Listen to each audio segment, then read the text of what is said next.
उत्तर प्रदेश के योगी आदित्यनाथ जी थे, तो उसमें हम व्यवस्था कर रहे थे और बहुत हमारे कई बार प्रधानमंत्री जी भी इनके यहाँ आए हैं, पहले जब मुख्यमंत्री थे, और संपूर्ण विश्व के अंदर इन्होंने यश गाथाएं फैलाई। इनके मुखारबिंद से दो शब्दों का हमें सुनाए।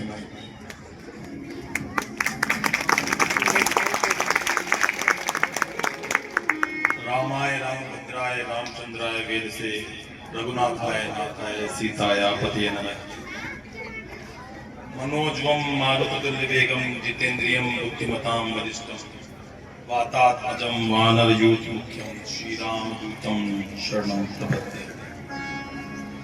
आप सब लोगों के परम सौभाग्य की बात है कि हमारे प्रिय श्रद्धेय मंगलदास जी महाराज के सानिध्य में पिछले 7 दिन से यहाँ पर श्री राम कथा का आप सब लोग श्रवण कर रहे हैं।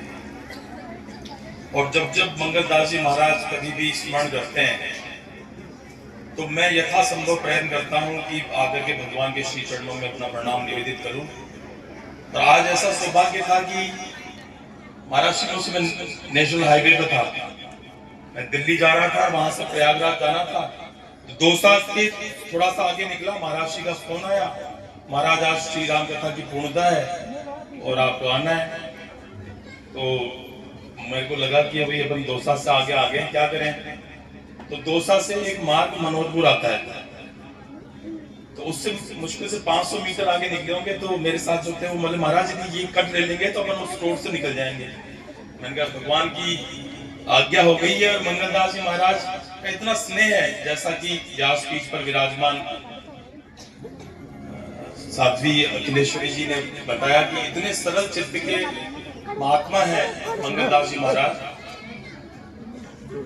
जब जब श्री पंचखंड पीठ विराटनगर में यज्ञ हुए तो पूरी अपनी संगत को लेकर के वहां आकर के और इतना सुंदर श्री राम संकीर्तन करते थे 24 घंटे का। और क्योंकि मैं भी व्यवस्था में लगा रहता था, ये मंच पर संकीर्तन कर रहे थे, तो जानते थे हमारी प्रगाढ़ता जो हुई है, जो हमारा हृदय जीता है मंगलदास जी महाराज ने। वो जब जिसका जिक्र कर रहे थे बड़े महाराज श्री परम पूज्य आचार्य स्वामी धर्मेंद्र जी महाराज जिम्मेदारी दे गए, और जब पट्टाभिषेक हो रहा था, जिस चादर पोशी बोलते हैं, तब योगी आदित्यनाथ जी आए, शंकराचार्य जी, रामानंदाचार्य जी, बड़े बड़े संत जो कि परम पूज्य वीर जी महाराज से और आचार्य स्वामी धर्मेंद्र जी महाराज से लगे, सनातन वैष्णव रामानंदाचार्य, रामानंदाचार्य महाराज, निम्बार्काचार्य, समस्त जो हमारे पंथ हैं सनातन धर्म के, उनके सबके आचार्य संपर्क में रहे हैं। तो वो सब आशीर्वाद देने के लिए पधारे। तो मंगलदास जी महाराज जैसे यहाँ आश्रम में भी राम कथा हो रही है, इन्होंने आपको भी अवगत कराया कि ये नहीं देखते हैं कि भाई मैं श्री महंत हूँ, वो कार्यकर्ता के साथ कार्यकर्ता बन जाएंगे, भक्त के साथ भक्त बन जाएंगे, जिमाने वालों के साथ जिमाने वाला बन जाएंगे। तो इतने जो सरल चित्त के हैं, तो जब मेरी पट्टाभिषेक हो रहा था तब सारे संतों को सत्कार करना, उनको बुलाना, उनको बैठाना, मंच पर जगह देना, ऐसी व्यवस्था कर रहे थे कि बाहर से, गुजरात से, कर्नाटक से, महाराष्ट्र से, दक्षिण से, उत्तराखंड से, ऋषिकेश से, अयोध्या से, प्रयागराज, सब जगह से संत महाराज महामंडलेश्वर आचार्य लोग बता रहे।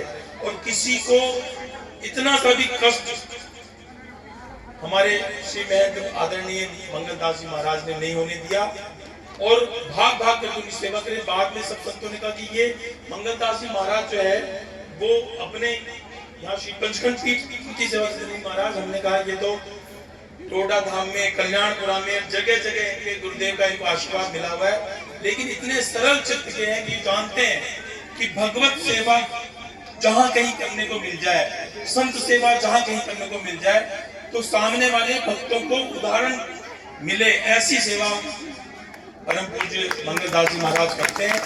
और उस समय से लेकर के अब तक जब जहाँ कहीं भी मैं इनको याद करता हूँ, हमारे चाहे गौशाला का कोई कार्यक्रम हो, यज्ञ का कार्यक्रम हो, देवालय में कोई कार्यक्रम हो, कथा हो, और एक बार याद करते हैं छोड़ करके पधारते हैं। ऐसे हमारे सरल हृदय के, जिन्होंने हमारा हृदय जीत रखा है, इनका जब फोन आया, हमारा 10 सवा 10 बज रहे होंगे उस समय, तो मैंने वापिस मैंने कहा मोड़ो इसको गाड़ी।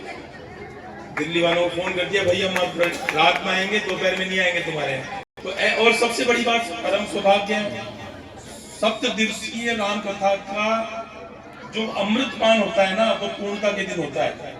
7 दिन तक तो जो आपने अमृतपान किया ही, पर उस दिन व्यासपीठ पर बैठ करके आपको क्या करना चाहिए जीवन में, क्या नहीं करना चाहिए, इसके उपदेश मिलते हैं। तो पूर्णता के दिन आकर के यहाँ पर भगवान श्री राम की मनोहारी कथा का श्रवण करने का अवसर भी मिला। और जैसा उन्होंने कहा कि व्यासपीठ पर जब आप 7 दिन तक कथा सुनते हैं तो कुछ न कुछ भेंट चढ़ाते हैं, तो जो उन्होंने आपको उपदेश दिए हैं उसका जरूर पालन कीजिए। और जैसा उन्होंने कहा कि उनको जब वो कथाएं कहीं पर पढ़ती हैं, उसके बाद जो आदर पूर्वक श्रद्धा पूर्वक दक्षिणा या भेंट अर्पित की जाती है, उसको वो गौ सेवा में लगाती हैं। तो यही अमृत है। इस ध्येय वाक्य को आपको ग्रहण कर लेना चाहिए। गौ सेवा से बड़ी कोई सनातन सेवा नहीं है। जहां आपका अवसर मिले वहां पर आप गौ माता जहां दिखे उनकी सेवा कीजिए। जो है सत्य धर्म है, सनातन धर्म है, चलता फिरता कोई धर्म है, यदि कोई देवता है तो हमारी गौ माता है, उनकी अवश्य सेवा करनी चाहिए। और हमारे यहाँ जो किसान वर्ग के ज्यादा लोग बैठे हुए हैं, वो आजकल सब लोग भैंस पालन का ज्यादा वो है, वो करिए आप। दूध बेचने से कुछ यदि अपना आर्थिक संबल मिलता है अपने को, लेकिन साथ में 1-2 भारतीय गोवंश की गौ माताएं जरूर रखिए, क्योंकि भैंस का दूध आप बेचिए बाहर जिससे उसकी मिठाई बने, लेकिन अपने घर के बालकों को हमेशा गो दूध ही पिलाइए, क्योंकि गो का दुग्ध जो है वही दूध है। दूसरा जो आप सफेद पदार्थ पी रहे हैं वो दूध नहीं है, दूध जैसा पदार्थ है वो, क्योंकि ममता जो है वो गौ माता में होती है। और अभी जब व्यासपीठ पर शॉल उड़ाने के लिए हमारे किसान सज्जन आए थे, जिन्होंने कहा हमारी 7 पीढ़ियां हैं, तो मैं उनसे आग्रह करना चाहूंगा कि 7 पीढ़ियां हैं तो 7 गौ माताओं को जरूर अपने घर में, अपने खेत पर जरूर पालें, उनकी सेवा करें। तो ये पीढ़ियों को जो आप संस्कार दे रहे हैं ये आगे तक जाएगा। हमारी माताएं बैठी हुई हैं, मैं उनसे भी आग्रह करूंगा कि श्री राम कथा का आपने श्रवण किया है, पुण्य का आपने अपने आप में ग्रहण किया है पुण्य को, तो इस पुण्य को ग्रहण करने के साथ साथ जब व्यासपीठ पर दक्षिणा भी लें कि हमसे जितना संभव हो सकेगा हम गौ सेवा करेंगे। यही सनातन सेवा है। अपने घर झगड़ा कर लो इन लोगों से कि तुम क्यों नहीं गाय लाओगे, मैं उसका ध्यान रखूंगी, मैं उसका दूध निकालूंगी, मैं उसका गोबर उठाऊंगी, लेकिन गाय लाके दो मुझे, क्योंकि उस गाय को लाने से ही आपकी संतति का भला होगा। भैंस का दूध पिलाओगे तो अपना बच्चा पाड़े जैसा होगा, और भैंस का दूध पिलाओगे तो बछड़ी बछड़े जैसा होगा। अब अंतर समझ लो, पाड़ा जब पैदा होता है पड़ा रहता है नहीं परी, और गाय का बछड़ा बछड़ी होता है उठते ही चल देता है, भक्त में जाता है। तो यदि फुर्ती चाहिए, यदि स्फूर्ति चाहिए, ऊर्जा चाहिए, तो भारतीय गोवंश की गौ माता का जरूर वो करें। मंगलदास जी महाराज की जो सनातन धर्म के प्रति निष्ठा है, जो लगन है, जिसके अनुरूप वो सदैव इतने अच्छे आयोजन करते रहते हैं, भगवान उनके यश और कीर्ति में वृद्धि करते रहे। अभी थोड़ी दिन पहले ही उन्होंने जो है वो इतना सुंदर ठाकुर जी महाराज का मंदिर बनवाया है। आप लोगों में कितने लोग गए उस मंदिर के? अरे वाह, आप सब लोग तो बड़े पुण्य के भागी हो। तो इतना बढ़िया काम मंगलदास जी महाराज कर रहे हैं।